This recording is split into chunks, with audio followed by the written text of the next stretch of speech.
Welcome to RPG Book Club, the podcast where we play a little bit of a video game and talk about how it makes us feel, and Sailor Eli nearly forgets the intro, but didn't. Hi! Hell yeah. I am Elias Sailor Eli Warren. I am Maddie Webbin, and whoa, what's this? It appears that we have a guest today. I don't believe it. Overruled? Objection. This is Francesco Nasso, JRPGT on the Discord. Huzzah! Yep. Today we're starting a new game. Starting, quote-unquote, quote-unquote, game. Redoing a new Yeah, so game. we're definitely doing this episode for the first time, and not just gonna... Absolutely and not not. repeating what we did last time, and all the little jokes and asides that we make are definitely spontaneous and off the cuff, I mean, and not... I forgot literally everything I said last week, so... It's cool. Yeah, which is actually even more embarrassing because, let's be serious, we're probably going to make the same jokes without even realizing it. Highly likely. Because I am a very simple girl, and I only can make like 3 jokes. So yeah, I'm probably going to be like, wow, that was literally the exact same joke I made a week ago. Awesome. Yeah, we fucked up the recording, but that's okay, because we can just do it again. Yeah, that's fine. Phoenix Wright Ace Attorney is... Oh, right, and Sam, sweet Sam, died in a boating accident. Oh. Those are two While extremes. giving birth. While giving birth. Sam got impregged, and he's going to be birthing an impreg baby, and it's going to take him the next 3 months. He got trapped in a Sonic fan fiction, I'm sorry. Yes. He was hanging out with, he was hanging out with Knuckles, and, Knuckles started being really sweet, and they got close, and Sam realized he'd never been held like that way before. This might be the worst thing we've ever said about Sam. Yeah. Anyway, so now Sam is pregnant, and he will be having a small little mixture, hedgehog, echidna / human child. Knuckles got him pregnant, and yet somehow Sonic is the father. Turns out that, unbeknownst to Sam, the whole thing was a plan between Knuckles and Sonic to have a surrogate baby. So he's giving birth to Knuckles and Sonic's surrogate baby. He will be having the baby around early January, in which case he will return. So yeah, he's on parental leave because, unlike, I don't know, a real job, we actually give parental leave. Because we don't fucking suck ass. And also nobody gets paid, so... Yeah, we also don't live in a hell... We don't live in a hell country where no one gets any kind of parental leave. That would be awful.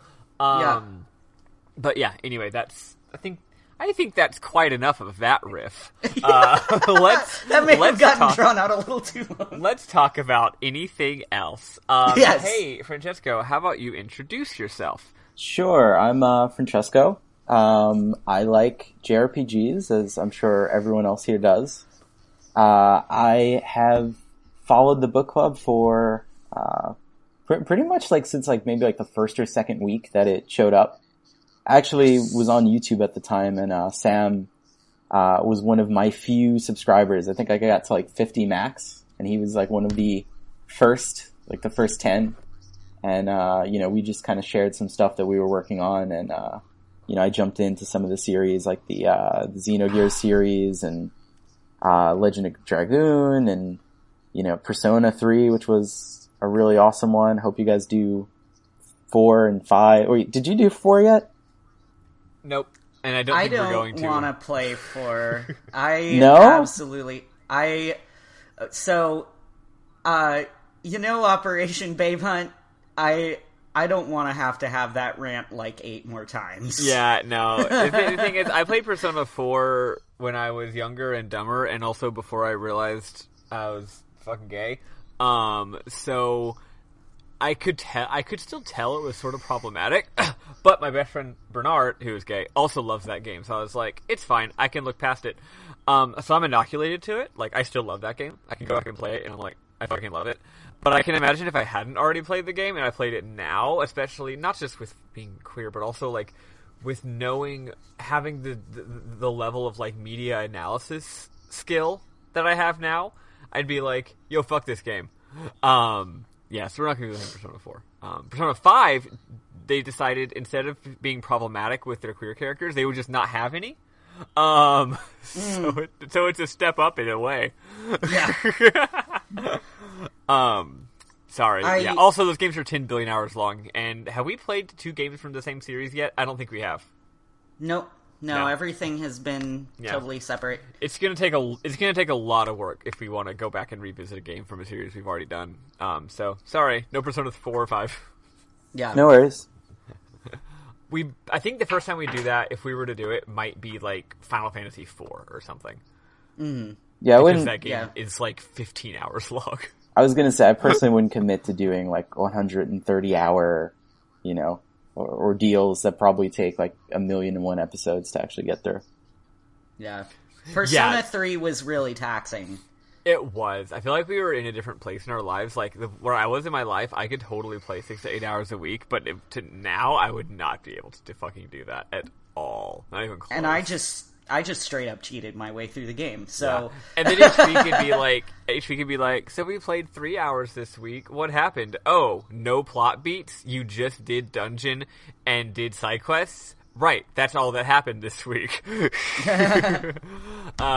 Anyway, so, let's see, have you shared your things that you do online? You're on Twitter. Oh, then, share the name behind your Twitter handle, because I find it quite cute.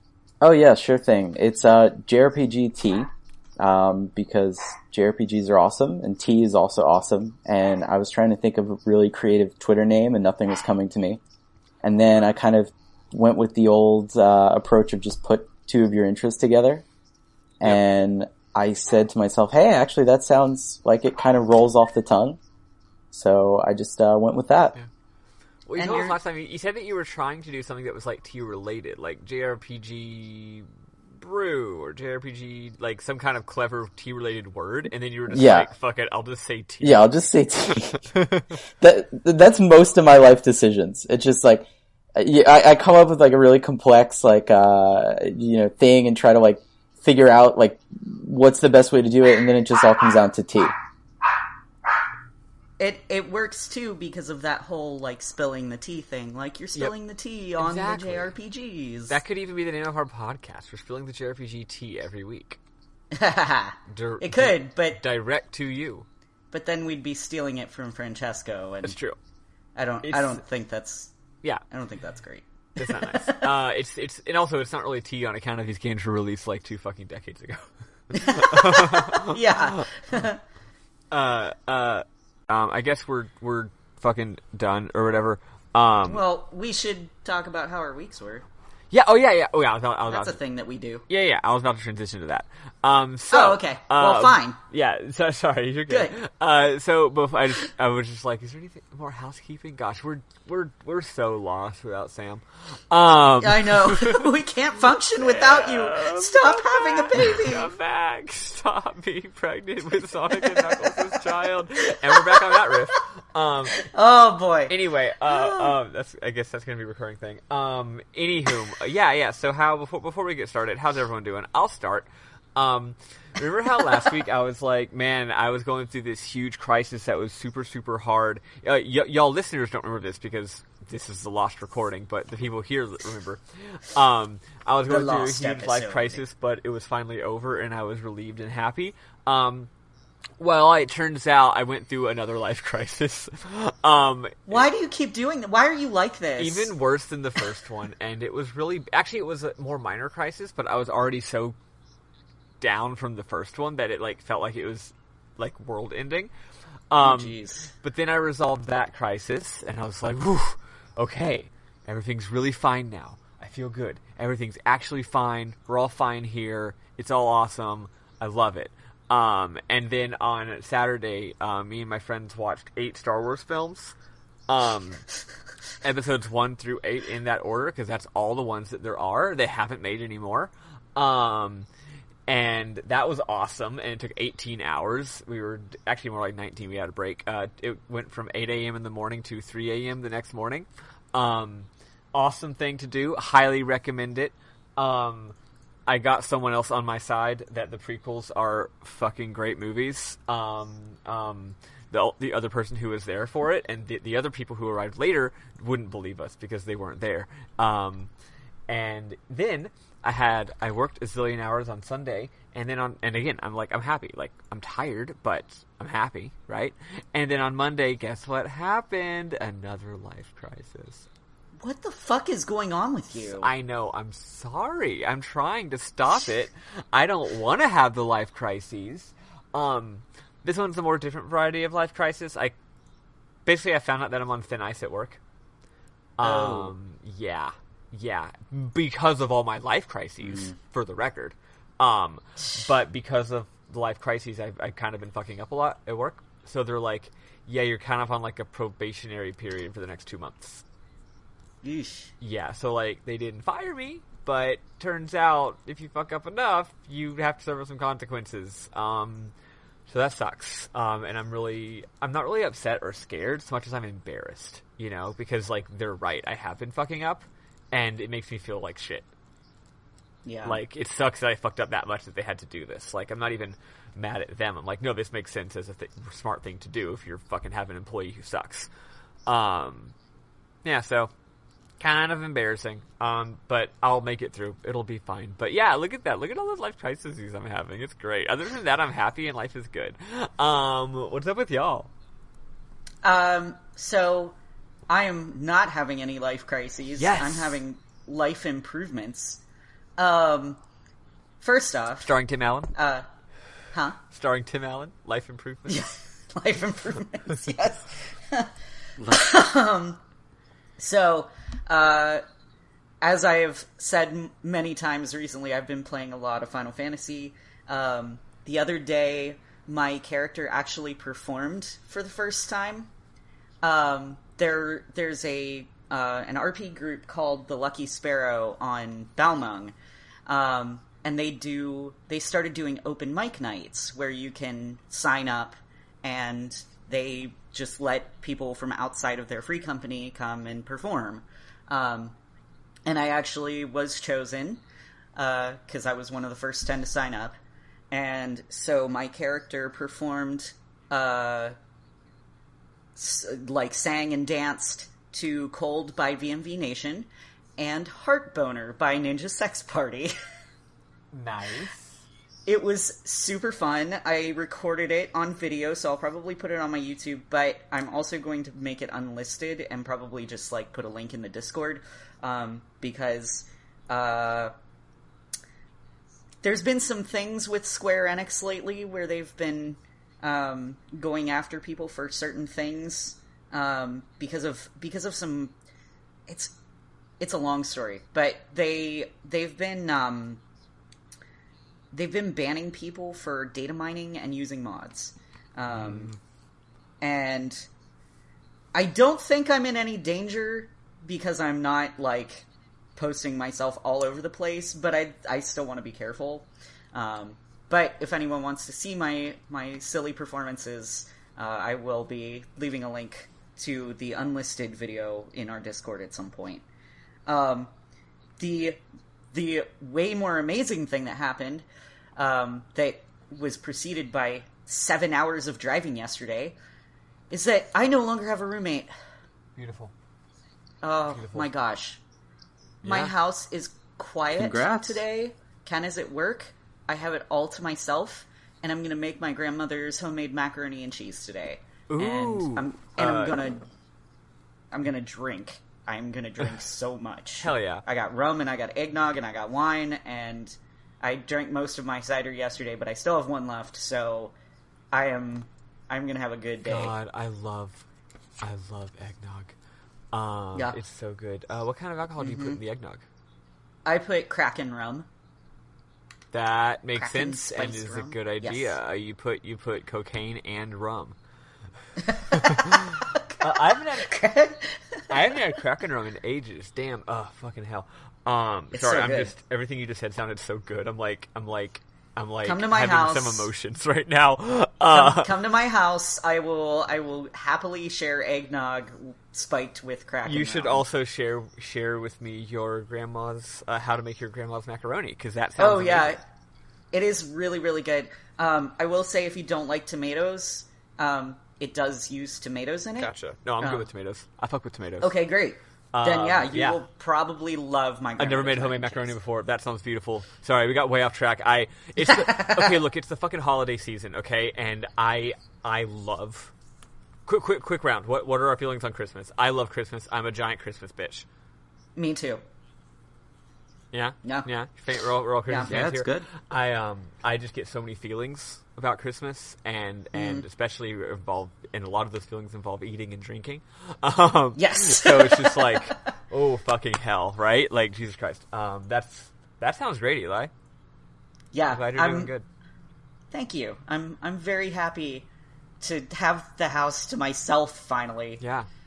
Ugh. What's going on with you, Francesco? It's just been a roller coaster. Thank you. Congrats. No, I said what's going on. I said what's wrong with you. What's wrong with you, Francesco? Hey, yo, what the fuck is wrong How with you? shitty is your? How shitty What's is wrong your with you? What's going on in your life?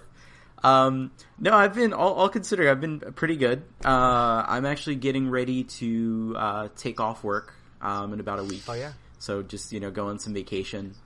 Spend the holidays with family, and then get back in like a week and a half, 2 weeks time.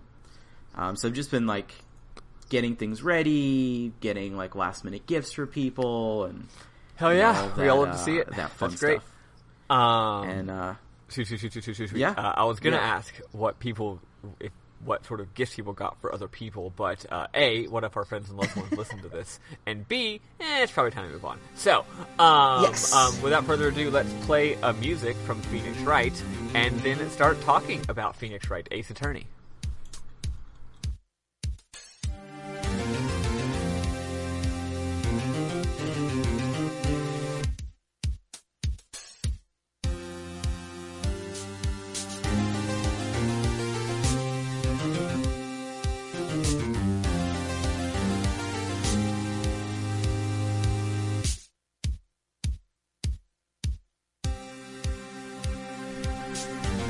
And we're back, folks. So Phoenix Wright Ace Attorney is a JRPG. It's not a JRPG. It is a visual novel.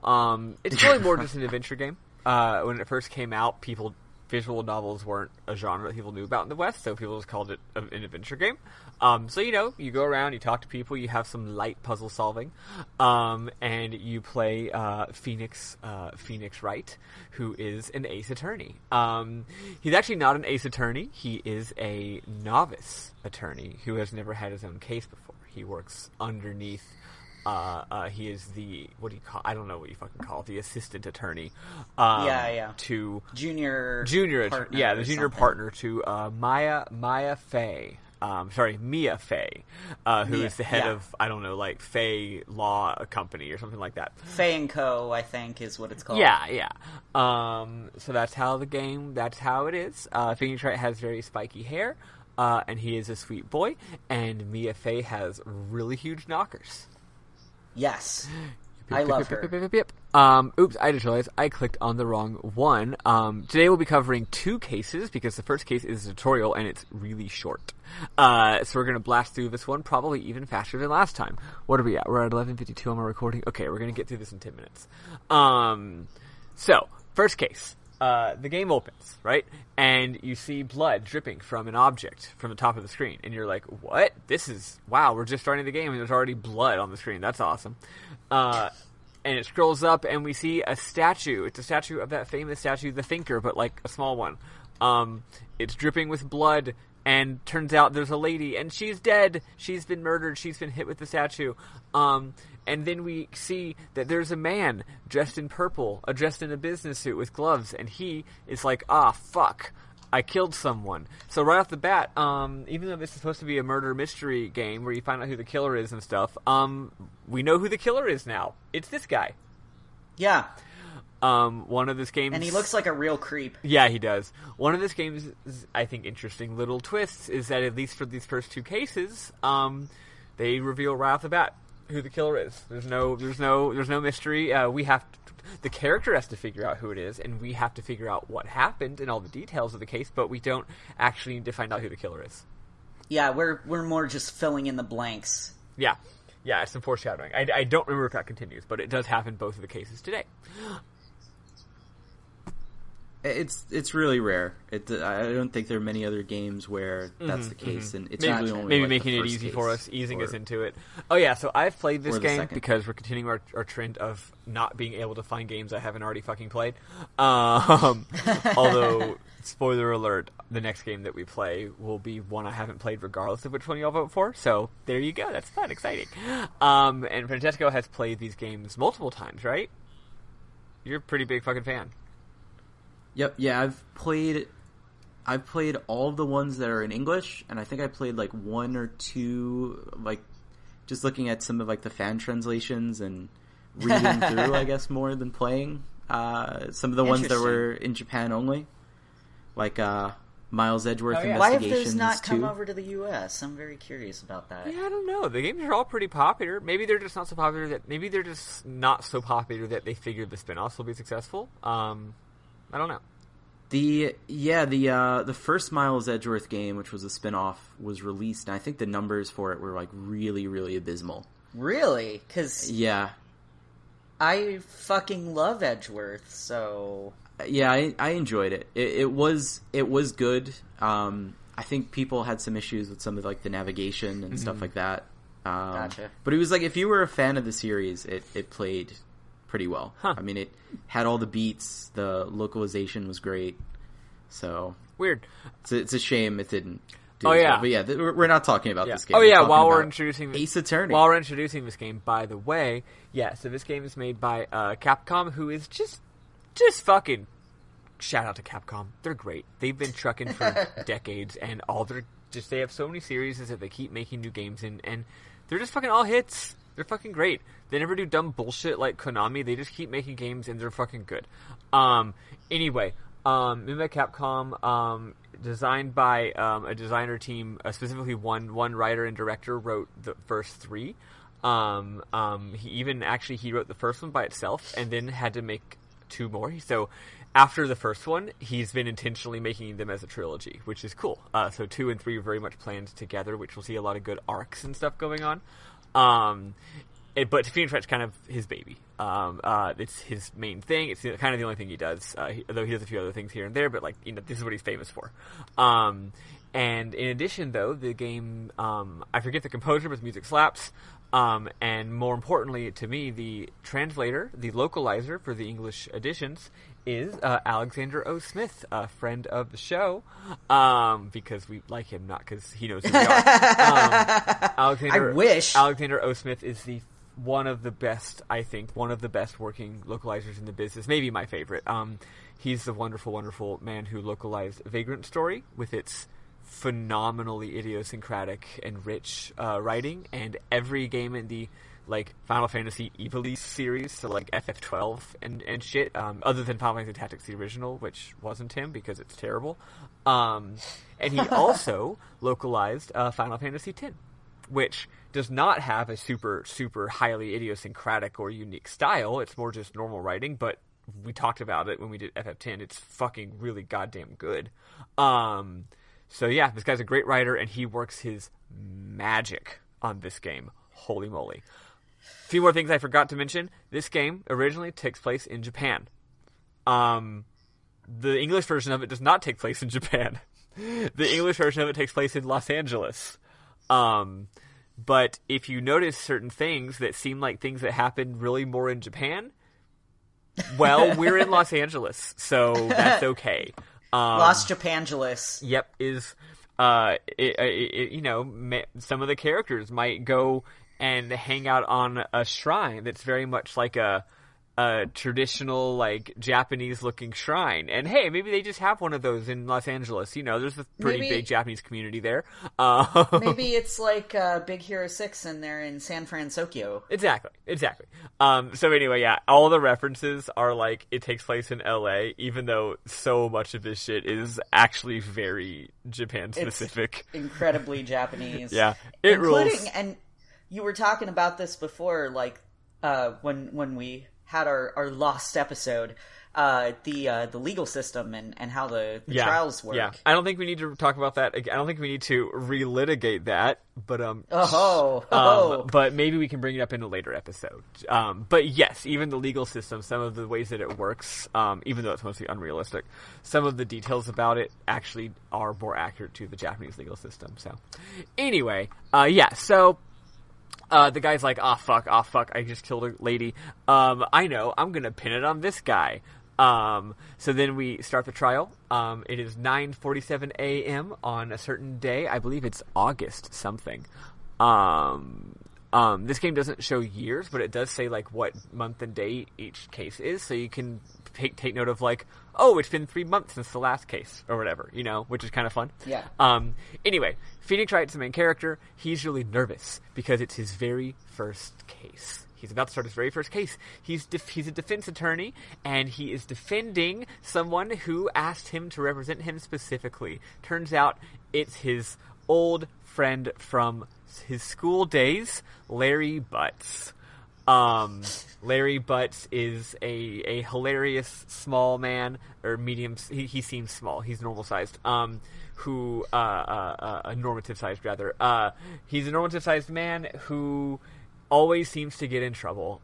Someone said that if something smells, it's probably the butts. Yep. He's always getting into trouble. He's always fucking things up, but he's a very, very good-hearted, sweet man who definitely would never murder somebody. He's also dumb as bricks. He's extremely stupid. He's a fucking idiot.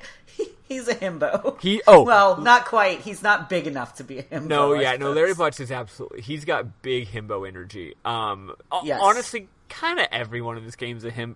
Phoenix Wright is absolutely a himbo. Oh yeah, 100%. God. Jesus Christ. So anyway,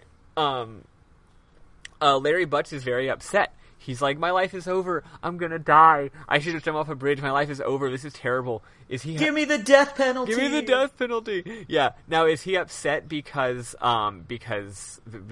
he's on trial for murder? No, he's upset because his girlfriend is dead. His girlfriend is one who was murdered, so he's very upset about that. He doesn't even really seem to register the fact that he's also on trial for murder. Yeah. Wright says that Phoenix Wright owes Butts a favor because he says that Larry Butts is part of the reason why Phoenix Wright became a lawyer in the first place. That's some of his backstory. We don't know what it is. We'll find out, I think, in like the third fucking game or some shit. So don't worry about that. We'll find out later. The victim's name is Cindy Stone. So, you're there. Mia is like, Phoenix, I got your back. You can do this. You get into the courtroom. And you meet the prosecutor, Winston Payne. He's just some boring-looking old guy. He's only the prosecutor for this case.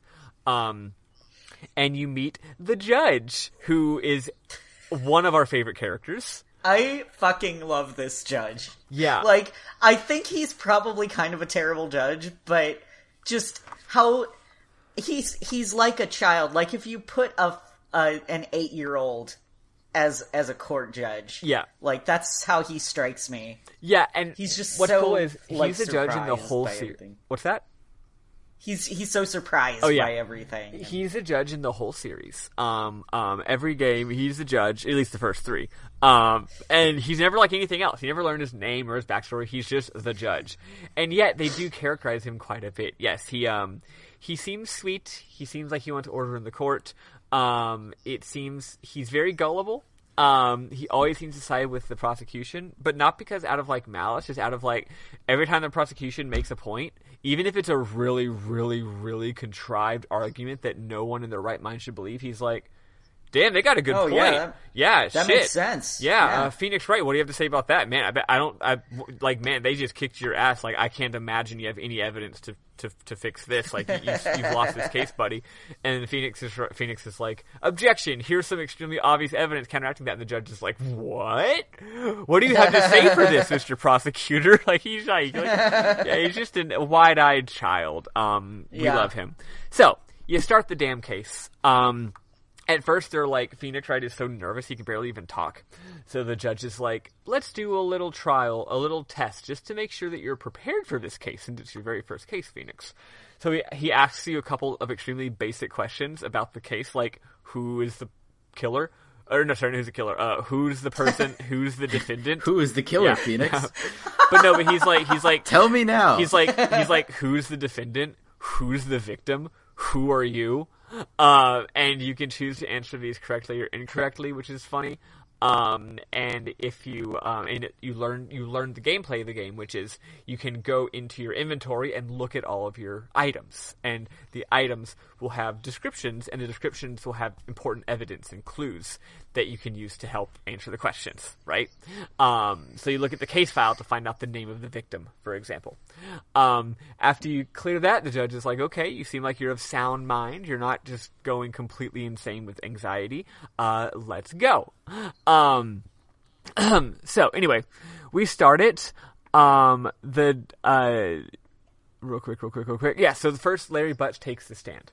One of this game's things is that people will give testimonies, and then after they give testimonies, you can go through every single line of their testimony and present evidence to counteract them. There's another mechanic we'll get to in a second.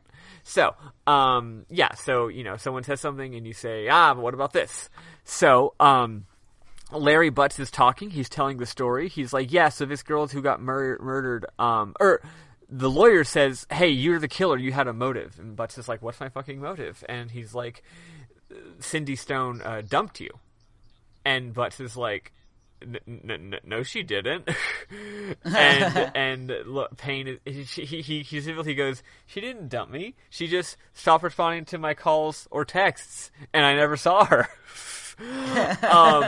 So basically the player realizes this guy does not have the typical motivation of a jilted lover who murders his lover because he's been broken up with, because he's too stupid to realize that he's been broken up with.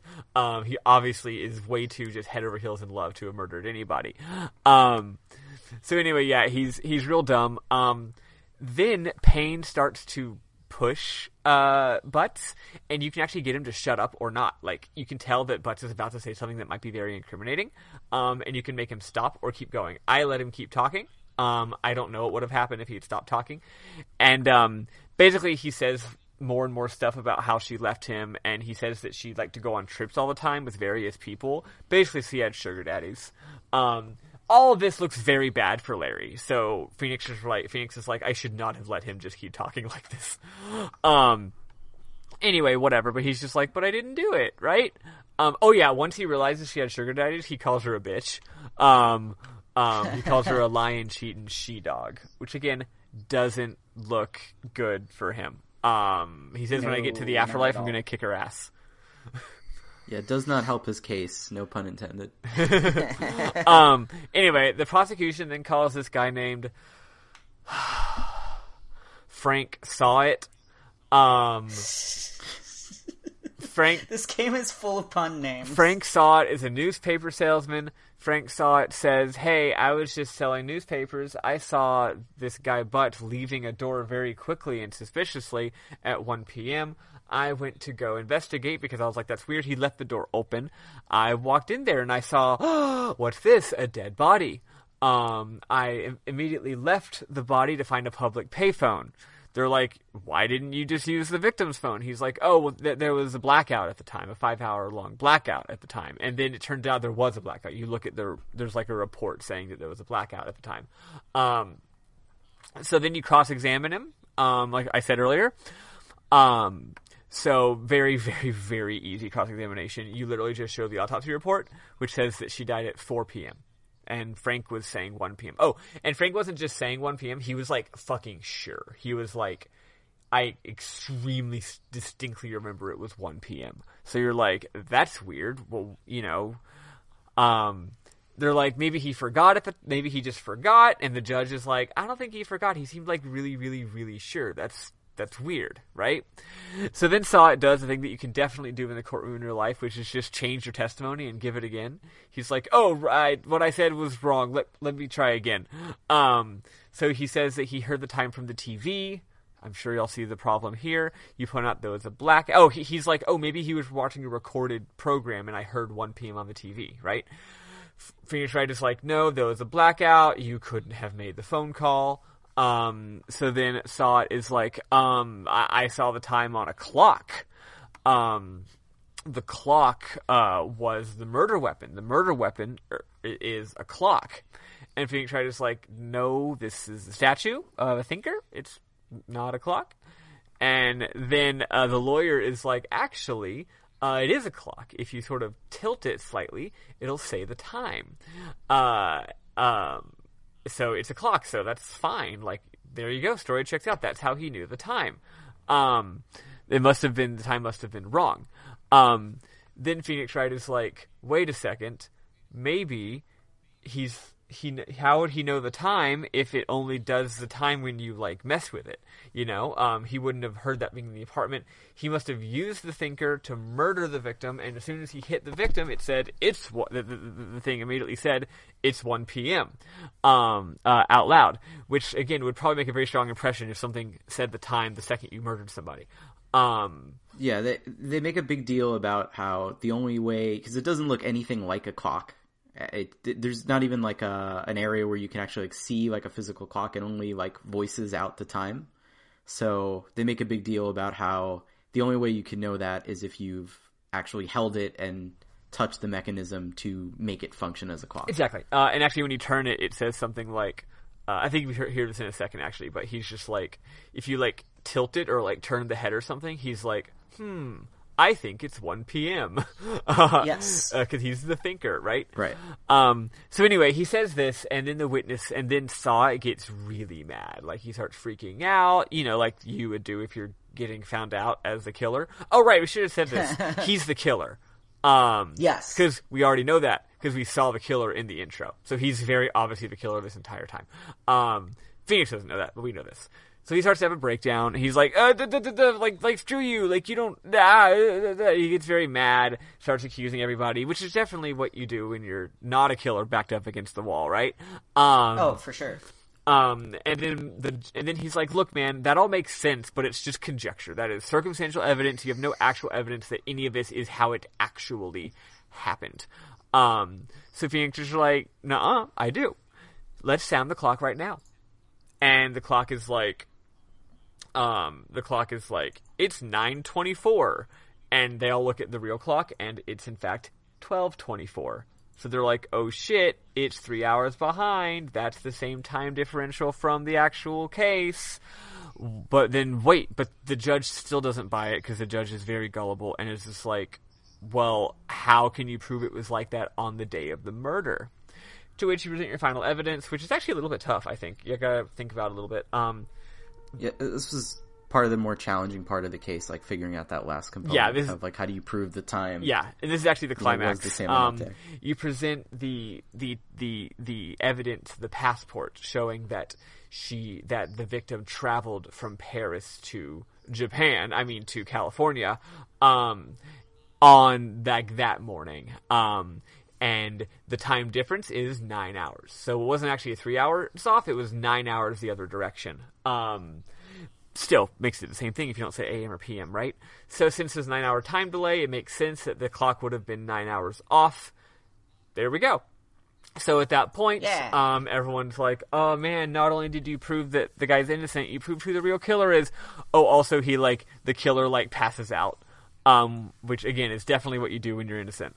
So here, what? I think it's good to mention too, that like for those of you who are maybe not playing yet, or I guess playing on a delay or something, that anytime like the suspect is like cornered or like you present evidence that's like damaging towards them, they do these really like cinematic like breakdown scenes where like their hair goes crazy and explosions are firing. Like it's The only way I could explain it is like if you ever seen like Yu-Gi-Oh, that like action they make when they lose life points. Oh Yeah. yeah. It's like Kaiba, my life points, and then like all of a sudden they're just all over the place. It's like they do that every time you present damaging evidence. Yeah. There's them. all sorts of visual stuff to heighten up the drama. It's really, really cool. They do a great job with it. So anyway, yeah, the case is over. You retire to the lobby. Turns out that this guy was just a common burglar. He pretended to sell newspapers, broke into people's houses. He saw Butts leaving, thought, I'm going to rob this guy's house. Turns out there was a lady in there. So he freaked out and killed her. The fact that he wasn't planning on killing anybody, he's never killed anyone before, is probably why he did such a bad job of murder and of covering it up. He wasn't a trained killer or anything like that. That's all it is. Afterward, Mia says congrats on doing a good job. Butts is just as upset as he was before. In fact, he even says the same line. He's like, "My life is over. Throw me in jail." And you're like, "No, dude, we're past that. We saved you." And he's like, "No, but my loved one is still dead. And also, turns out she never loved me. She didn't care about me." Then, and we can talk about this more later, because there's something interesting here. So, Eli, you can share it during memorable moments, or Francesco, you can do that. You present him with the thinker, and you say like, "Look, man, she took the thinker with her on her trip to Paris." We find out that he made the thinker. Larry did. Yes. Apparently he can craft objects. So he made this cool clock that says the time. He actually made it by hand for her. She took it with her to Paris, you know? So you're like, she obviously cared about you on some level, man. And that makes him be happy, right? Mia then says, "Hey, Wright, great job on the case. Let's go out to dinner sometime, and you can tell me the story behind you and Butts and how he inspired you to become a lawyer." And he's like, "Oh yeah, I'll tell you the story." And then Butts is like, "We're friends," and Nick realizes he's not going to get paid, and also gives him the clock. Wright has the clock now. Actually, Mia has the clock now.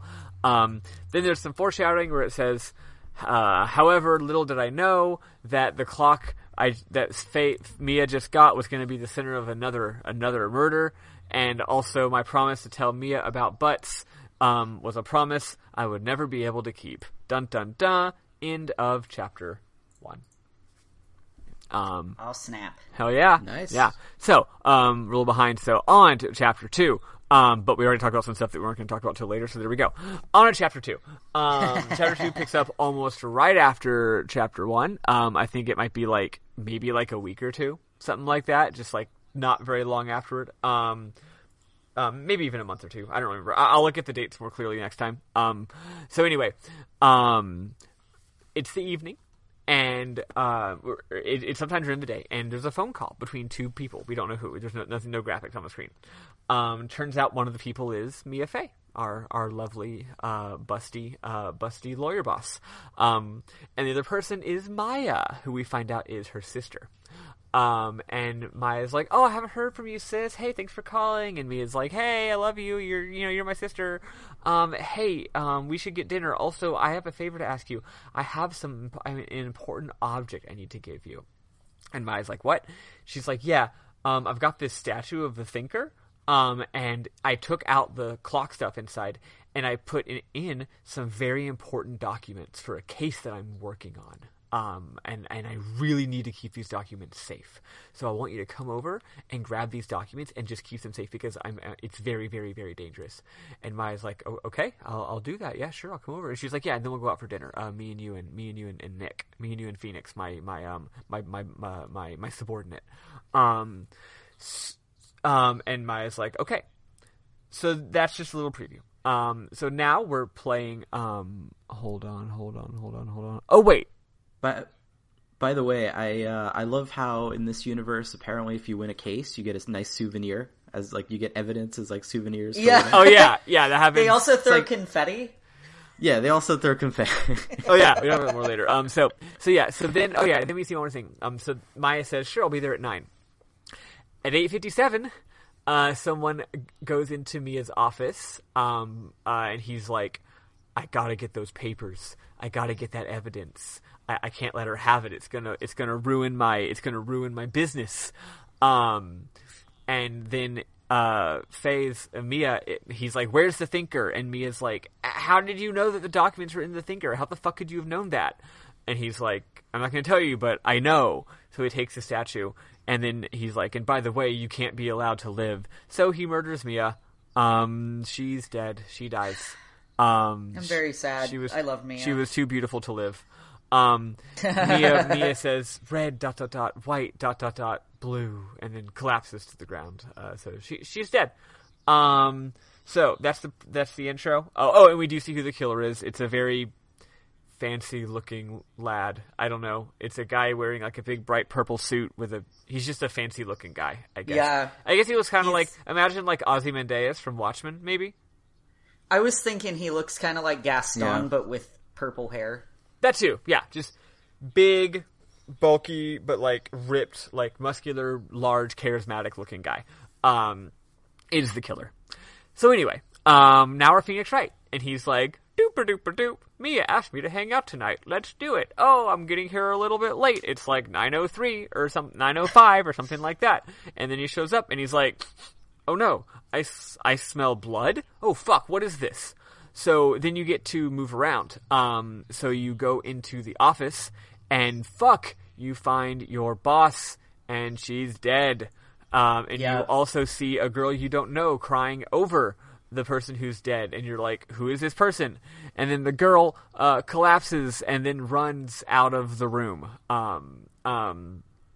So the girl runs out of the room, and then you get to investigate. Turns out this game is not just about being in a crime scene. You also or in a courtroom. That was just the intro. All the other cases, you investigate these cases. So it's an adventure game. You get to move the little cursor around, click on things. There's lots of lovely flavor text for the various things that you click. You get to see different clues. Yep. There's no missables. If you don't have all the clues, you don't progress in the game, which is nice and easy. Yes. So you investigate and you see a couple of things. You see that the murder weapon is the Thinker because it's like covered in blood. Yet a fucking again. You see that there was a glass like lamp that stood up tall where not just the lamp part but the whole thing was made of glass. It's fallen over and shattered on the ground. You also see a piece of paper. It turns out it's a receipt, and on the back of the receipt is written in blood, Maya.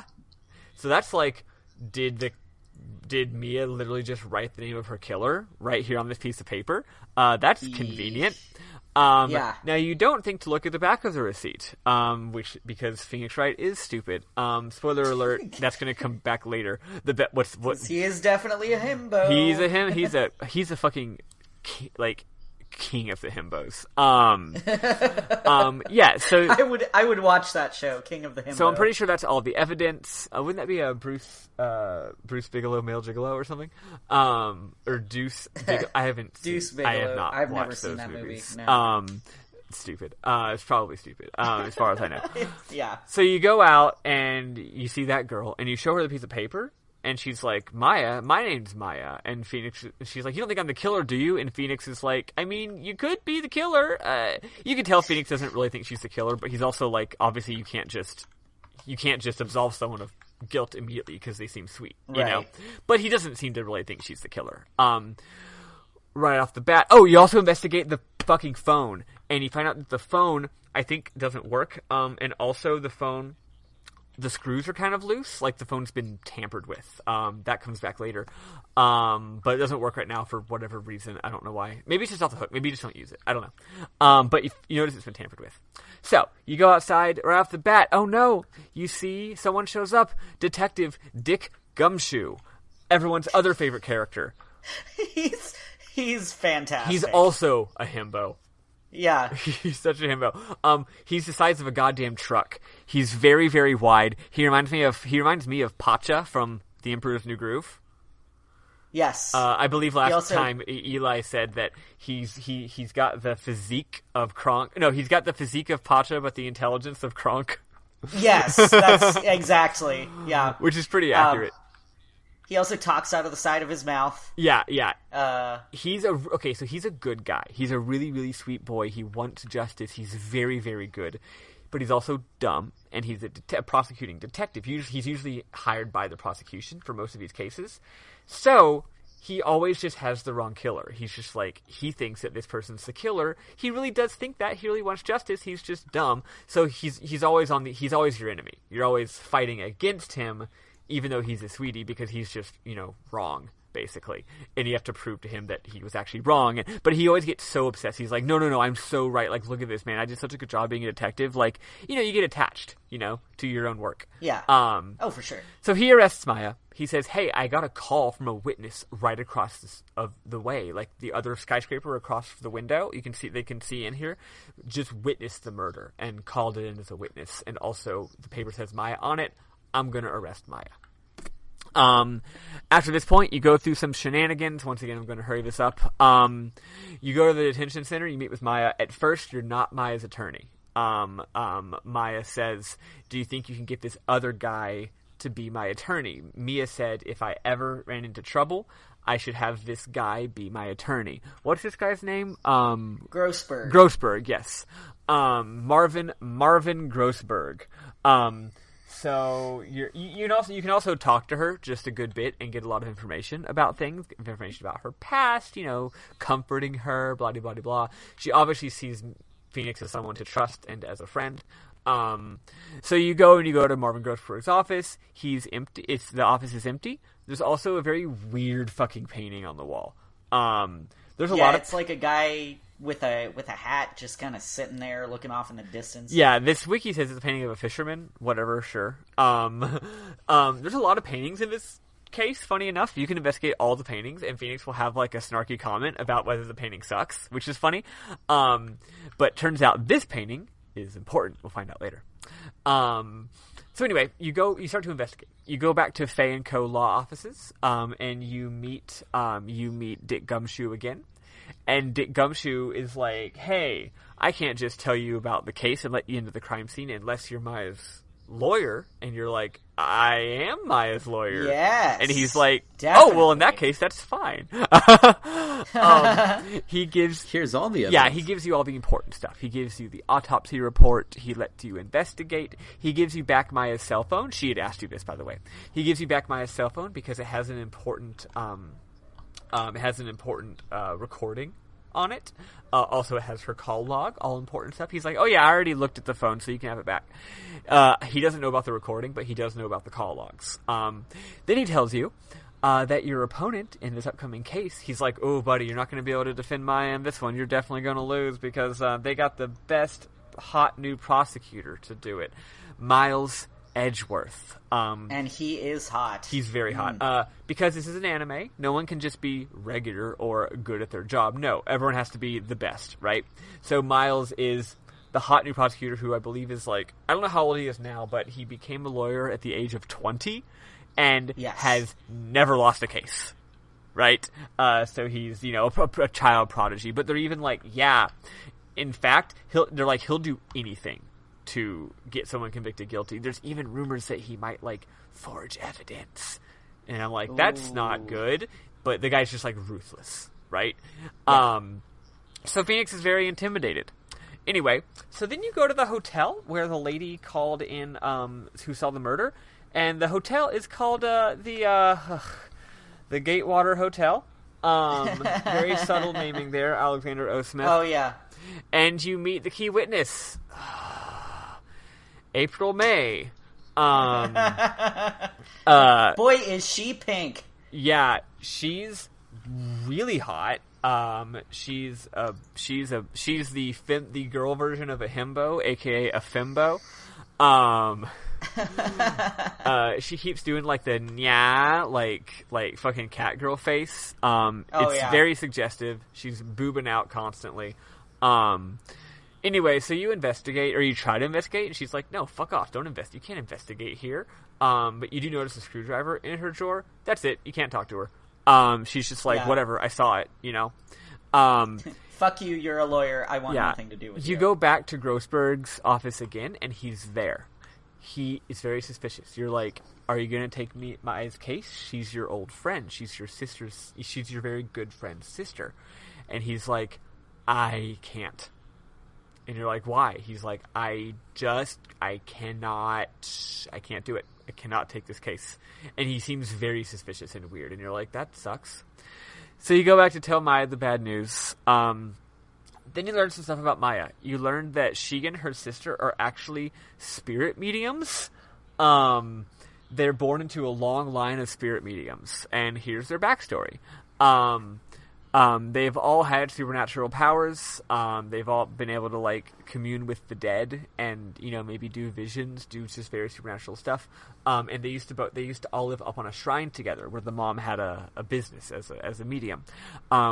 15 years ago, Misty Faye, that's their mom. 15 years ago, there was a case that the police just could not crack. So they decided to turn to a spirit medium. So they consult Misty Faye to find the culprit. They ended up getting the culprit from, I don't know, they asked Misty, like, can you commune with the victim or something and say who killed them? But it turns out that she had it wrong. And then a weird person some mysterious person named White found out about this and leaked the info. So it was very embarrassing, right? Everyone found out that the police had used a spirit medium, which is not exactly good police investigative routine. So they're all very embarrassed. They also found out that the spirit medium was wrong and it fucked up in a major way. So people called her a fraud. It, like, kind of ruined her career, right? Misty disappears. This prompts Mia to become a lawyer. So she leaves the mountain, leaves the temple, and decides to become a lawyer, sort of to avenge her mother, but just like more abstractly, just, you know, I want to be a lawyer now to defend the innocent, stuff like that. Maya stays on the mountain and is in training right now to become a spirit medium. Wright feels really sorry for Maya. He says, you know what, I'm going to defend her. I can't abandon you. If I leave you, you're just going to be assigned an attorney by the state, who might not be as good or might not care as much, because they probably aren't paid very well, because the state... What? Didn't Mia say something to Maya about don't go with Phoenix unless you want to be found guilty? Oh yeah. She had apparently... That's encouraging. We find this out earlier. Apparently Mia told Maya that Phoenix is a genius. She's like, Phoenix is an absolute genius. He's gonna be the greatest lawyer in the world in a couple of years. Right now, he's still a rookie, so don't turn to him unless you want to get found guilty. But in 3 years, he's going to be the best lawyer in the world. So Mia thought very highly of you, but also thought you were a rookie. So Maya's like, I had no one else to turn to, though, right? And Phoenix was like, I'm not going to let you down. Final thing, you go back to the hotel room. In this game, you can just go into people's rooms and investigate, and apparently no one locks their door, and there's also no rules about, like, what counts as valid evidence. So you just fucking go into April May's room. I guess she left it unlocked, and you snoop around. And you found... I mean, it's like The Legend of Zelda. Yeah. You just kind of walk into people's houses. You go back to that drawer. You go back to that drawer that had a screwdriver in it. You find out they didn't just call it... Alexander O. Smith didn't just call it the Gatewater Hotel as a dumb reference for no reason. Turns out there's a wiretap in the drawer. So, trial time. We meet the new hot prosecuting attorney, Miles Edgeworth. He's got cool hair, he dresses very posh, he's very hot and very confident. He starts off, he's like, bam, this is easy, it's going to be an open and shut case, I've got decisive evidence that proves the guilt, no fucking problem. Dick Gumshoe, come to the stage. Dick Gumshoe explains the process. He's like, hey, the victim's body was discovered by the window. She died from a single head blow by a blunt object. The thinker was lying on the floor, probably the murder weapon. I arrested Maya because April May is the witness. April May doesn't come to the stand. Gumshoe, he's just like, April was across the way in her hotel and literally saw the murder. That's why I arrested Maya. Phoenix Wright points out, wait a second. Oh, at this point you learn how to do something called press. So when someone's doing a cross-examination, each statement, every single sentence that they say, you can present an evidence to prove them wrong. Now, you might not have evidence to prove them wrong. They might not say anything that's, like, wrong. So what you can do is you can also press each statement, which basically is, like, they'll say something, and Phoenix Wright is like, is that really what happened? Or he might ask for more details about something, or say, like, that seems a little contrived, you know, or how do you know? You know, so stuff like that. So you ask for more details, and the idea is that... The logic... Yeah, go on. Sorry, no, you go on. Yeah, no, the logic for it is also not the most straightforward. So, like, some of the presses are really obvious. Like, he'll just say, like, oh, like, can you elaborate on the time? Or can you elaborate on, you know, why you were in this specific place that you mentioned at that particular time?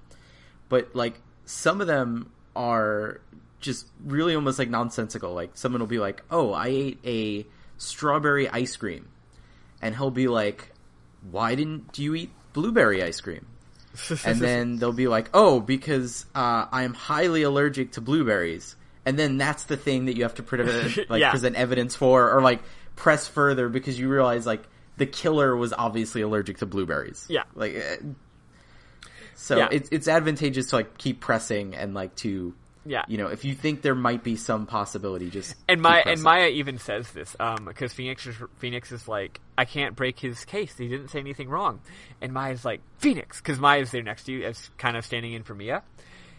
She's like, Phoenix, don't you remember what Mia used to do? And you're like, what? And she's like, sometimes if the victim doesn't say anything that really is helping you, you can press them and get them to talk more. And then hopefully if they do that, then they'll say something that can help you. You know, basically, if you don't know what you're doing, just kind of fuck around until you figure something out. So you do that. You press, because the issue is that a witness account is not hard evidence. Miles Edgeworth was like, I have hard evidence. You're like, that's not hard evidence. That's just a witness account. That's not quite the same. Gumshoe then says, oh, right. Sorry. I messed up. I'm not lying. I'm just stupid. He goes, the reason I arrested her was because I found a piece of paper with the word Maya on it, obviously. First I got the phone call, but then once I arrived, I had the hard evidence. I figured Mia wrote the killer's name in her blood. We matched the blood. It was on Mia's fingers. Blah, blah, blah, blah. She wrote it with her blood. You show the autopsy report saying, no, she died instantaneously. She wouldn't have had time to write anything. Then we get, I think, the first hilarious twist. This is the same shit as last time. It's very easy. They say something dumb. You have the autopsy report. You know, you basic, right? Yeah. Edgeworth then is like, objection. When did you get that autopsy report? And you're like, yesterday after the murder. And he's like, I have a new autopsy report that I got. I went back and had another autopsy done. And this new autopsy report says that Mia did not die instantly. She may have she died in a couple of minutes, perhaps, after the thing. So that nullifies the contradiction. And you can call him out and be like, you're a fucking fraud. That's bullshit. You obviously had that information like forged. Like you people say that you forge evidence.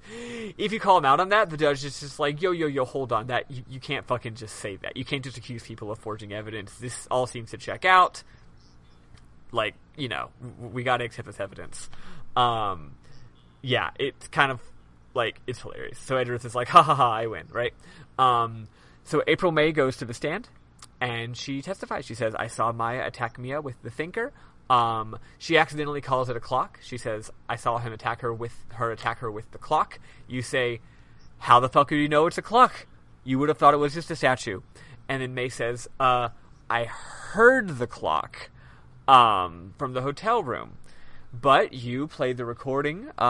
When they had talked on the phone earlier, that from the beginning of the case, the little flashback with them talking on the phone, that was recorded on the phone. So you play the recording and you say, look, Mia had taken out the mechanism by which the clock tells the time. You would not have heard it on that day. However, you did say that you heard it, so you fucking did know this was a clock. You must have been in her hotel at some point before this point. Perhaps you heard it was a clock while you were tapping Mia's phone with a wiretap that I found. And May, dun dun dun. Yeah, and May's like, fucking hell, you're right. I did. I did actually. I'm not a random innocent bystander. I actually was wiretapping her hotel. I had been in there the week prior to set up the wiretap. That's how I knew that it was a. That's how I knew that it was a clock. But I didn't fucking kill her, right? And I have an alibi. So she calls in the bellboy at her hotel. Bellboy shows up. He says, I'm the bellboy. He seems weird and suspicious. Yeah. And he looks kind of seems... like the guy that we know who is the killer. So I'm thinking maybe he's the killer. What were you saying? He seems very enthusiastic about helping out with all of this. Yeah. I'll go ahead and just spoil it. He's not suspicious. He didn't do anything bad. But he's just a weird, goofy guy who seems suspicious for no reason. Yep. Yeah, he's a bit of a red herring. Yeah, you cross-examine him.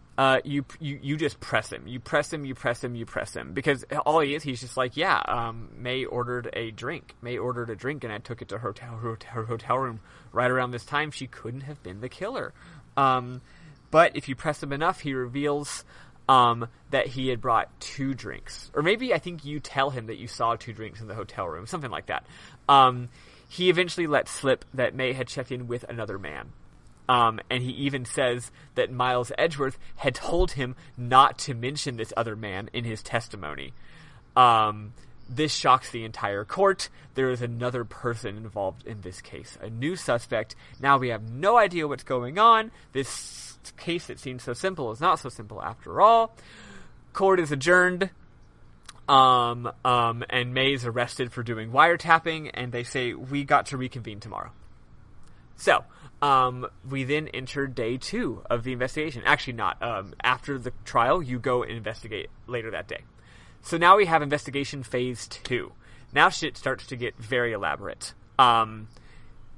First shot to April May. She doesn't fucking talk. Oh, she reveals now that she's not in fact a fimbo. She just was, she was putting on an act, right? She's probably very smart and sneaky and conniving. Just like a woman, am I right? Just kidding. Wow. Says the woman. I know. This game can have some very tropey, stereotypical gender dynamics, like women being a little bit. Women being flighty broads or conniving sneaky bitches, right? Or both. And having huge tits. Anyway, so she's angry. She's like, fuck you, I hate you, you're a stupid lawyer, I ain't telling you shit. So then you go to Grossberg's offices, and he's not there, and you find some photos, that say the DL6 incident on the back. Also, most importantly, actually, I'm not going to tell you this because this isn't the order in which I found out this information, so I won't say what I just was about to say. You get a photo of, so there's 2 photos. One of the photos is of some rando. The other photo is of the guy that we, the players, know from the intro is the killer. So you take that photo. You show that photo to the bellboy because earlier he said, if you can show me a picture of if you can show me a picture of the person, I'll point out, I'll tell you. So you show him the picture, and he's like, yeah, that's the guy. That's the other guy who checked in. Here's an affidavit swearing that it's him. So now we know this other guy, this weird purple fucking guy who's definitely the killer, was the other guy in the hotel room. You show May the photo and the affidavit, and she says, fine, fucking lawyer, if you're showing me the photo, if you're showing me the affidavit, I'm kind of in a tight spot. I'll reveal it. That's my boss. His name is Red White. He's the president of Blue Corp. So you go to Blue Corp, and you meet Red White. How do we describe this fucking guy? Too much. Yeah. He's too much. He's so much. He thinks that he's incredibly intelligent. And I actually have some of his quotes that I'm gonna save for my memorable moments because I thought to save memorable moments this time. Yeah, he thinks he's incredibly intelligent, and he tries to use big words to as if to be loquacious, but he doesn't do it well. Yeah, yeah. At all. He's a motherfucker. He just makes up words, basically. He's trying to talk smart. He's also, again, very rich. Everything in his office and his clothing is rich, but also, like, tacky. Yeah. He's like Ron Burgundy. His office smells like rich he's mahogany. He's very much a Ron Burgundy type. Yeah. So anyway, so you talk to him, and right off the bat, you see that same painting that Grossberg has, and you're like, "That's weird. They both have the same painting." You confront White about it, and White basically at this point is just like, "Look, man, okay, like, look." I'm a fucking rich guy, and I control everything. I control the cops. I control the courts. I control the politicians. I control everything. You can't do nothing on me. He even punches right in the face, which is extremely funny. He's like, you're a nobody. I ain't telling you nothing. I'm not getting involved with this case. Fuck you. So then you go back to Grossberg, and you find out that the painting is gone. So see, I was thinking that they just had the same painting, but it turns out that it's one painting, and now White has it, and Grossberg doesn't have it. You confront Grossberg, and at this point, Phoenix Wright figures it out. He's like, oh, and May told you that her job was, like, collecting information. So at this point, Wright is like, this guy's blackmailing you. Like, that's why you can't get involved in the case. White is blackmailing you. That's why he has your painting. He says you can't defend it because he'll fucking ruin your career. And Grossberg's like, yes, that's exactly it. Yeah. Yep. 100%. Actually, the person who leaked to the press about the medium in the DL6 incident when 15 years ago when Misty Faye did the thing, I was the one who ratted her out, actually. White told me that if I ratted her out, if I revealed who had done it, he would give me untold riches. And I was a dirty snake, so I did it. I ratted out my friend. I don't know if they're friends at the time, but it's like, I ratted out this person for riches, but then White used the fact that I ratted her out as leverage over me, and said that he would reveal that I was it as the blackmail. Turns out Blue Corp's entire business is blackmail. That's all it is. It's all just a racket. They've got dirt on every single fucking person. Mia had been working to reveal his shit. That's the case she was working on. She had evidence proving that he had dirt on everybody, and that's why he killed her, basically. Yep. That's a combination of what Grossberg actually says and what Wright intuits. It's actually, I think the game kind of understates it a little bit, but it was like a really important moment for the series, like that particular whole event. Because something I think comes across a little bit more strongly in the Japanese version is that ever since that whole incident with like the spirit medium and it being revealed that a spirit medium was used in the case, like in addition to just kind of like the pseudoscience angle, people lost a lot of faith in the police and the court system at the time. So just the world kind of got, or at least whatever country this takes place in, it's another issue. They lost faith in the justice system. So, oh, nice. Yeah. So Phoenix. And also you got prosecutors forging evidence. So Phoenix is here to restore everyone's faith in the legal system. Just like in real life, when we have a great legal system that we all have faith in. Yeah. As with any show about cops or lawyers or, I don't know, FBI agent Dale Cooper, you have to be like, this is an alternate universe where the cops are good. And where the FBI is good. You just gotta, suspend your disbelief a little bit. So any whoomst, you learn about all this stuff. You go back to Blue Corp, and, right. So you investigate Mia. You investigate Mia's files back at the office. And you find Mia's files. You see that she had reports on all this shit. It turns out there's all these people that Blue Corp had been having blackmail on, and that most of them had committed suicide. So there's this long history of blackmail, of people getting off from cases and suicide. So you confront that to White, and you explain what you know, and then you accuse him of killing Mia. And then what happens? White calls the prosecutor's office, calls Edgeworth, and says, "Hey, I was saying I wasn't going to get involved in this case. Never mind. I am getting involved. I'm going to testify because I saw Phoenix Wright killed Mia Fey." Dun dun dun. Bullshit. White. Now we are the one who is on trial. Yep. White is like, "Hey, Phoenix Wright, you're going to get a shitty lawyer from the state, and you're going to be found guilty, and then you're going to go to fucking jail. Gumshoe arrests you." But then Phoenix Wright says, "Actually, I'm going to defend myself. I have a plan." Maya is released, and then Wright is incarcerated. He tells Maya what's going on. He says, "I'm gonna help you as best I can and avenge my sister." Because now we know who the fucking killer is. We know it's him. So, Next day, day 2 of the trial. There's some lore behind trials that I'll save for next week because we're going low on time. So anyway, there's some interesting lore here. So anyway, you meet Edgeworth. He says, "I'll do anything for a conviction." Edgeworth says here that, by the way, everyone's going to be against you here because White has dirt on everyone. White has dirt on me. White has dirt on the judge. White has dirt on the jury. There's not really a jury. White has dirt on all the witnesses. Like, you're going to have to not just win your case, but decisively win your case because any evidence you do is not going to be just received immediately because again, the bad guy has dirt on everybody. So, like, good fucking luck, buddy. You're gonna need it, you know? You're gonna have to justify every goddamn thing. Wright then says, "Edgeworth, you've changed since we last knew each other." And Maya's like, "What? Y'all know each other?" And we don't learn more about that.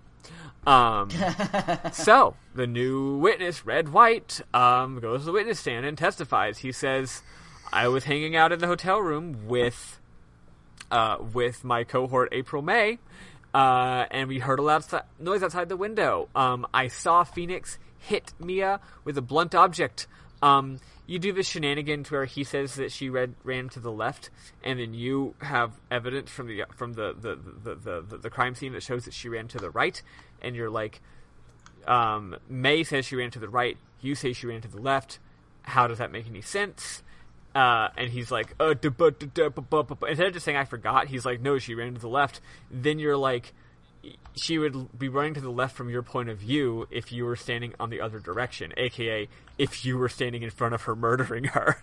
And everyone's like, and then he's like, no, I never mind, forget what I said. You hit her twice. You hit her, and she ran to the left. And then that's when that's when May looked up, and then you hit her again, and then she ran to the right, and you're like, "No, she died from a single blow. We already know this." White's not being very good at this. And then White, and then White is like honestly, it's like not even hard. He's doing a bad job, and then White is like, "Okay." It's like he hasn't murdered someone before. Yeah. What happens after this point? Edgeworth tells him to confess. Well, not yet. There's one more. Sorry. Yeah. So at this point, every single time it's like very dramatic. Like Phoenix Wright's like, "You did this," and everyone's like, "Dun dun dun," and then you're like, "Haha, I've won." And then White is like, "But actually, blah blah blah," and it's like, "Dun dun dun," and it's like these super like the tension just ratchets up and up and up every single time there's a turnaround. But the final thing though is very interesting. That's right. He's like, "She died from a single blow," and he's like, "Oh, I didn't actually see the first blow. I just heard a loud noise and thought it was the first blow. It was actually the glass lamp falling over. That's what I heard. I must have thought that was an attack, which is why I thought that you would hit her twice." And then you say, "Aha, I got you. I have you now." The lamp was on the ground, shattered. You couldn't have seen it from the window. You could only even see that lamp was there if you were in the room. I just fucking proved you were in the room. And White is very scared at this point. You're like, wow, that was easy. Case done, right? This has taken a while, for the record. I'm zooming past it. But, like, done. I won.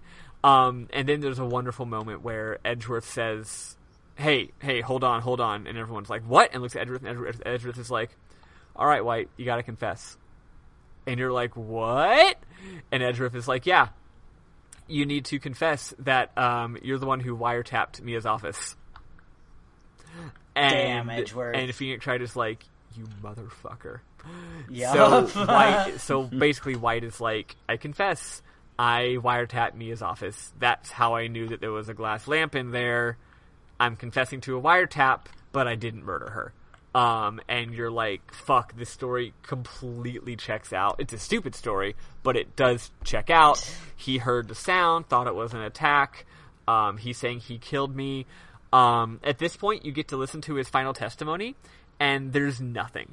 You press him on everything, it doesn't work. You present every piece of evidence, it doesn't work. Yep. So, like, that's how the game actually works. Like, they let you try, but nothing works. And you're finally about to lose. You're like, son of a bitch. And then you even accept defeat. You're like, that's it. I can't do anything. I'm going to go to goddamn jail. Then he looks over and he sees not Maya, but Mia. Mia's standing right there, in the flesh. And oh my god, in that dress. Well, we're not there. We're not there yet. It's Mia looking shit. like. Fuck. Sorry. Oh no, it's okay. Yeah, we're seeing Mia looking like regular Mia. So I guess he's having a vision, right. perhaps. Like you get visions when you're in a lot of stress. Yeah. Mia's like, never give up, never surrender. Never surrender. Obviously, seeing his dead mentor is very stressful to him. Also, he's having an anxiety attack. By Grabthar's hammer, he shall be avenged. Exactly. He passes out.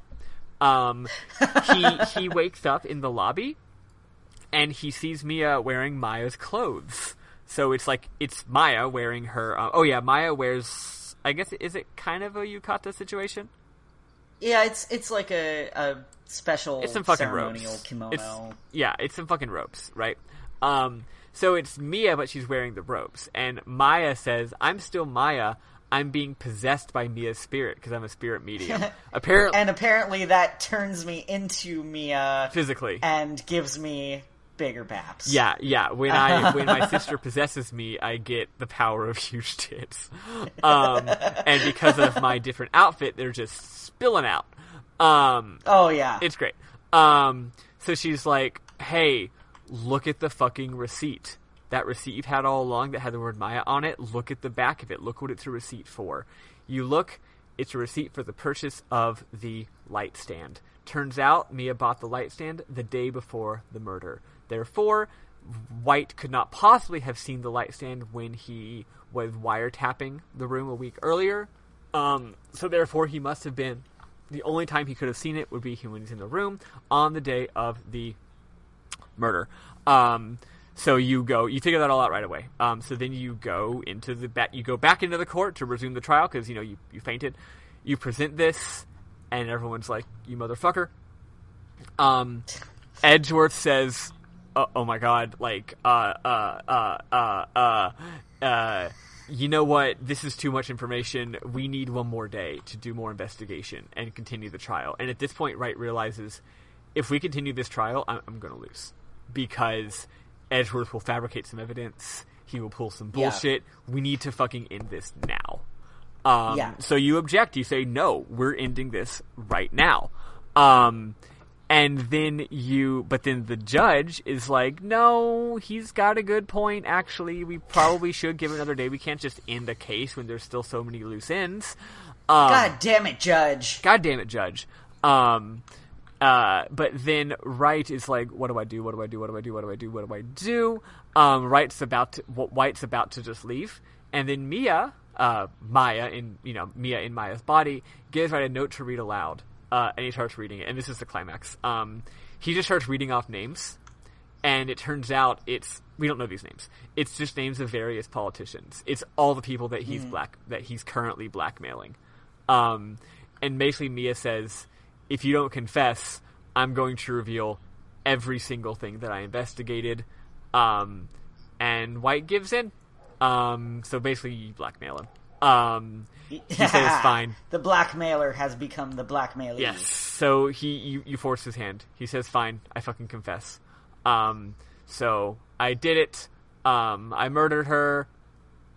Phoenix is declared not guilty. Edgeworth loses for the first time ever, and he's very upset about this. He's like, curse you, Phoenix Wright. Fuck you. For the record, this game is rated E, and there is no cursing in it. This is all my editorial modifications. That's it. Everyone's very happy, and it's very dramatic, and everyone thinks Phoenix Wright is awesome. Afterward, there's a lot of stuff, but whatever. Long story short, you decide to turn Mia Fey's law firm into Wright & Co. law offices, and Maya becomes your assistant. Mia actually asks him to, because she's, again, can channel a spirit medium. Maya's like, Phoenix, you should take on Mia as my assistant, and you're like, cool. So now Phoenix and his new best friend, an extreme fucking cutie pie, Maya Fey, are best buds and have their own law office. The end. So that's the end. For now. Yeah, for now. That's the end of case 2. We have avenged Mia's murder. There are 3 more cases in this game. Originally there were 2 more, but when they ported the game from Game Boy Advance to the Nintendo DS, which is when the English version came out, was the DS version, they added a 5th case, which is very long and very elaborate. So the full game is in fact 5 cases. So we've now essentially experienced his origin story, right? He's now an accomplished lawyer. He's won his first big victory. He has an assistant who can channel his extremely hot former mentor in times of crisis. And he's a giant... Dude, if only we all had that. Yep. And he's a giant fucking himbo. Yeah, that's Phoenix Wright. What are y'all's memorable moments from this week, aka last week?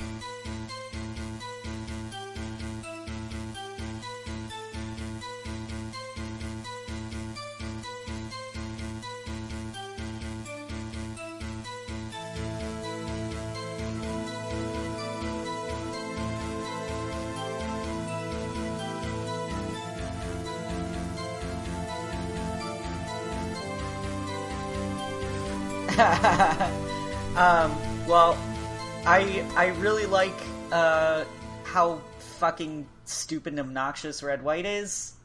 Let me see. Welcome, please furnish me with the title of your personage. Your name. What's your name? I was just inquirably asking the title that you go by. Like, really demonstrating what a fucking moron he is. Yeah, he's so fucking while stupid. while he's trying to sound smart. He this also is like every high schooler studying for the SAT. Yeah. And it's like, oh, I'm going to use every single one of these vocab words in a sentence. Exactly. Yeah. Oh, I should also point out, he has his desk in his office is, it's being held up by statues of his own naked, headless body. Yeah, so he's like an Atlas pose, but it's him. Yeah.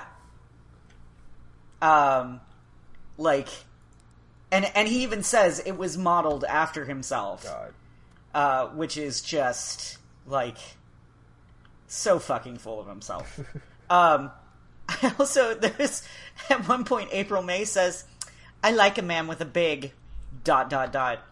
vocabulary. Which is a great line. Yep.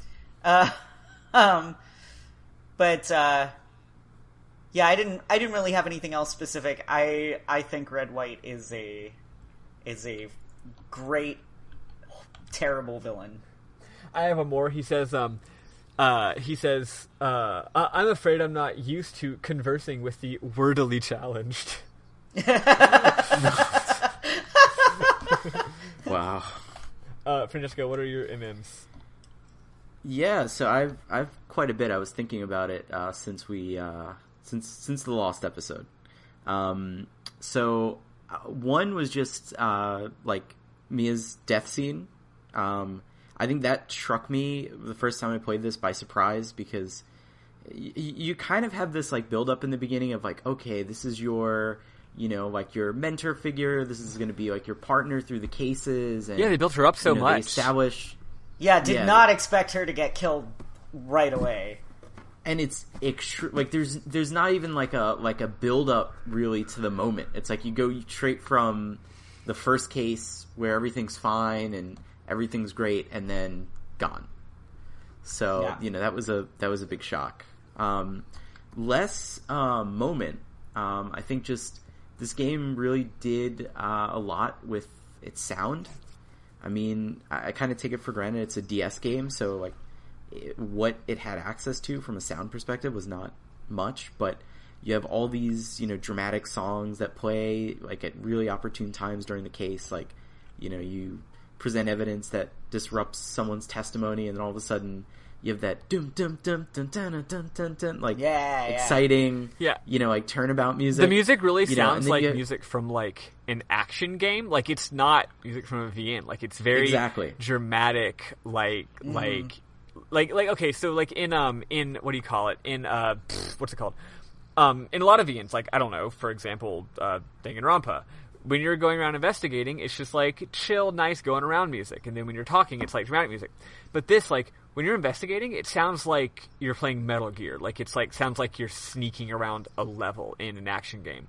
And when you're having the high intense moment where the bad guy just revealed some really good evidence, that sounds like just like it's literally a boss battle. Like you could put this directly into Contra, and it would sound the same, right? Yeah, I love that about this game. It doesn't have the kind of music you expect from this genre. Yeah, exactly. It's very it's not expected. Even like some of the audience sounds are really good. Like when you present evidence that again is kind of like damning for the person who's providing testimony, and the audience sort of like turns on them. You hear like all these like disruptive sounds, and then the judge slams like the gavel down. So you get some really nice audio. Oh, and also, whenever you actually present your objection, there's sound bites where Phoenix Wright goes, "Objection!" which is really, really famous. Yeah. If you're playing on the DS, you can actually use your own microphone, and instead of pressing the button to do objection, you can actually just yell objection into your DS microphone. That's so fucking awesome. So I did that a couple times. I would yell objection instead of pressing the button. Yeah, the first time I played, my microphone broke on the DS, and you actually need it for the fifth case. Oh, do you really? So once we start playing that, there's actually something that you cannot do without the microphone. And whoops! Oh, wow. That was a challenge. Yeah, the DS case is like, hey, this is on the DS, let's use all the cool DS features. So there's all these gimmicks that use like the DS's various features to work that the previous the previous cases. I mean, I'm sure it works fine on the phone too. Like touch screen, microphone, 3D graphics. It's pretty cool. Well, now I need to get the 3DS version just to experience that, because that sounds really cool. Whatever version you're I playing, love all the 3DS. Yeah, but I love all the 3DS games. Oh, yeah, so. It feels good to be using them on the 3DS. I agree. Awesome. What else do you got? So those are my main ones. It's like, for these first cases, I think it's just more what the game does that really just sticks out to me. Like, even like the fact that like the puzzles are really seamlessly integrated with the game itself, so it doesn't feel like 999, which is a great game, but there's a very clear differentiation between, hey, like you're gonna talk to people and investigate and do the visual novel part of the story, and we're just gonna put you in a random puzzle where you're moving around pieces and like attaching things and waiting for things to happen. Like the puzzles in this game are literally part of the court cases. Yeah, one reason this game feels so engaging, I think, is that the puzzles aren't like hard, but they do require you to pay attention. Like, to solve the quote-unquote puzzles of knowing what to do, you simply have to be paying attention when you're reading through the story. Like, all the actual story, all the actual stuff you're doing that advances the plot, that's the puzzle. That's part of the puzzle, right? Yeah, it's not like, here's the plot, now here's the puzzle. It's like, I hope you're paying attention to the details of the plot, because that's the puzzle. Yeah. Yeah, and you feel pretty good sometimes when something's not immediately obvious, and then you get it, and then you present the evidence, and then it works out. And even here in this first case, like, there's a couple that require a little bit of thinking. And as the game progresses, they start to require quite a bit of thinking, actually.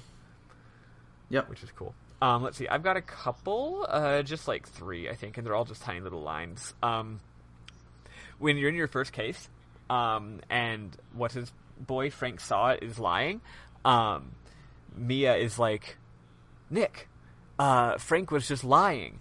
And Nick is like, what? Lying? He was lying? It's like, Nick is like completely oblivious to the whole concept that someone could be lying in a courtroom. He's like, you can't do that. That's illegal. She's like, no, he was lying. You have to point out the lies. And he's like, oh, okay, I get it now.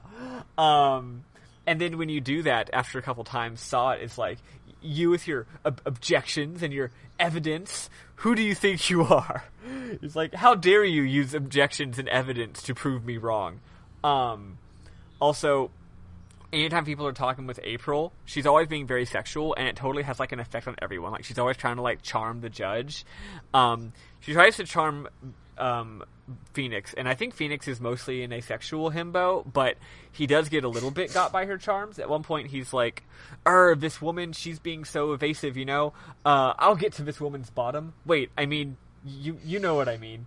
But the best part is later April says, ooh, that does it.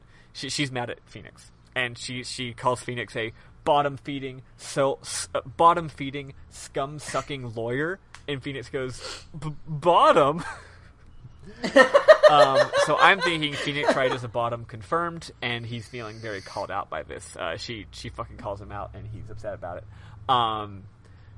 That is all for me. I could also go on and on about some of the audio and visual tricks used here, but we could probably save that for later. Fun fact, I did not give us a pause when transitioning from our memorable plot to memorable moments. Hopefully Bernard can stick some music in there. If not, well, guess what? There's not enough music in this game to go for all these episodes anyway, so, like, fuck it.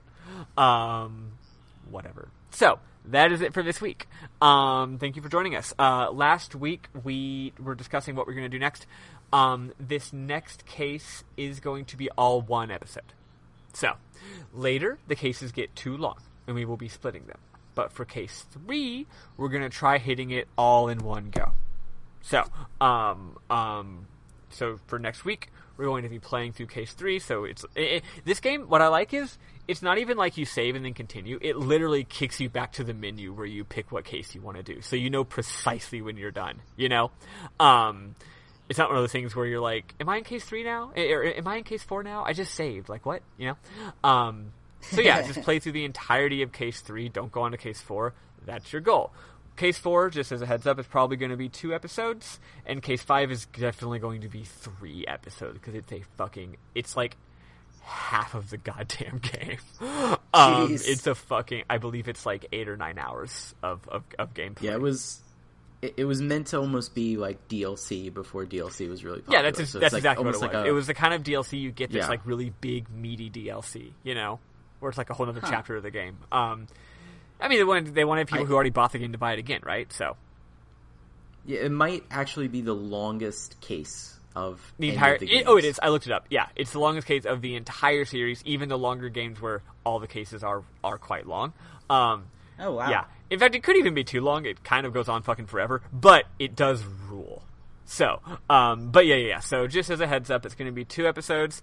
1 episode tomorrow, or next week, followed by 2, followed by 3, so 6 episodes. So mid-February, around the time Sam's getting back, is when we should be, or mid-January, we should be wrapping it the hell up. And which means in just a couple of weeks, maybe in 2 or 3 weeks, we will start doing the voting for our next pair of episodes. So just doing that house cleaning. God, Sam's not here. I don't think we have anything else to talk about, so let's just do the final little bit. Eli, you want to do this part? If not, I can. Yes, if you like what you heard, you can check us out in various places, like Discord. Yeah. And link in description. Link in description. You can check us out on Twitter at RPG Book Club. You can also email us, rpgbookclub@gmail.com. We like getting emails. We don't get them very often, so feel free to bug us there.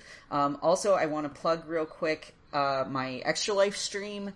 I am doing 24 hours of Hollow Knight from December 23rd to the 24th, starting at 5 o'clock p.m. Central. My Twitch is twitch.tv/sailor_Eli. The symbol underscore, not underscore written out, obviously. But please feel free to come by, check it out. I would love if you would donate. I have a link to my Extra Life donation page that I put in the announcements of Discord. If you were considering getting me a Christmas gift, please instead donate to my Extra Life stream. I would prefer that money to go to someone who needs it far more than me. And we're going to have a lot of fun playing with cute bugs and watching me slowly descend into madness. Nice. Yes, it's going to be great. Last time I did an Extra Life stream was 2016, and I could not stay up the whole time. I'm more determined than ever to do the full 24 hours by myself, because if not, Ken doesn't know how to play Hollow Knight, so switching off is not going to work out so well. Nice. But yeah, I think that's about it. Was there anything else I was supposed to mention? No, just just to put a point on that. That means since it's on the 23rd, that is the. Wait, are we recording on the 23rd? Before you do Probably. that, perhaps. So I'll need to take a nap in between. Gotcha. So the point is, the next episode will not be here by the time you start. So this is going to be everyone's most up to date mention of it. So let's just please both of us make sure to be telling people about it on the Discord and other ways to remind them before it happens, because the next episode is going to be too late. So yeah, correct. Everyone, please watch this. I'll be able to watch it. Yeah, I'm not going to be doing a lot next week. I'll have a little bit of a gap between the end of my work because I'm taking a little bit of a vacation from work, and I won't be on the plane yet. So hell yeah, I'll be there if you want to chat with me in the chat. Hopefully Francesco can watch some of it too. Yeah, the more of us that can be there, the more we can have a good old goddamn time. Yeah, let's do it. Yeah. Please. I'll try to watch a little bit too. I actually I wanted to talk to you afterwards. I'm trying to get into Shovel Knight, and I have no idea where to start. So Shovel Knight or Hollow Knight? Both. Yes. I've never played either of them. They're both incredible games, and I am more than happy to talk your ear off about them. Okay, cool. Awesome. Cool. Oh yeah, that's it. Yeah, you sign us off. Yeah, for RPG Book Club, I have been Elias Sailor Eli Warren. I have been and still am Maddie Webben. And I am almost forgetting that I was supposed to talk. I'm Francesco, JRPGT. Hell yeah. Signing off. Hell yeah. Bye everybody. Toodaloo! Bye.